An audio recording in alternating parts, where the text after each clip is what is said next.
Hello guys, જય ગુરુદેવ ફેશનમાં તમારું સ્વાગત છે. નવું કલેક્શન જોરદાર કોટનમાં આવી ગયું.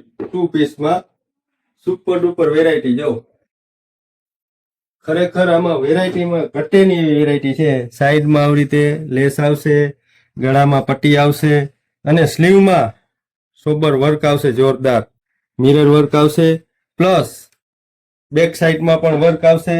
જોરદાર સુપર બુટો આવશે. અને પેન્ટની વાત કરીએ તો પેન્ટ પણ પ્લાઝો આવશે. જોરદાર અને પ્યોર મલ કોટન, મુલાયમ કપડ અને સારી વેરાયટી. કલરની વાત કરીએ તો 2 કલર આવશે અને સાઈઝની વાત કરીને તો એમ, એલ, એક્સેલ ને ડબલ એક્સેલ બધી સાઈઝ અવેલેબલ છે. તો જેને પણ ખરીદી કરવી હોય તો અમારું એડ્રેસ નોટ કરી લ્યો. જય ગુરુદેવ ફેશન, સતવારા વાડ, શેરી નંબર 10, જામ ખંભાળિયા. અને અમારી આઈડીને ફોલો ન કરી હોય તો ફોલો કરી દો અને વિડીયોને લાઈક ને શેર કરવાનું તો ભૂલતા જ નહીં. Thank you.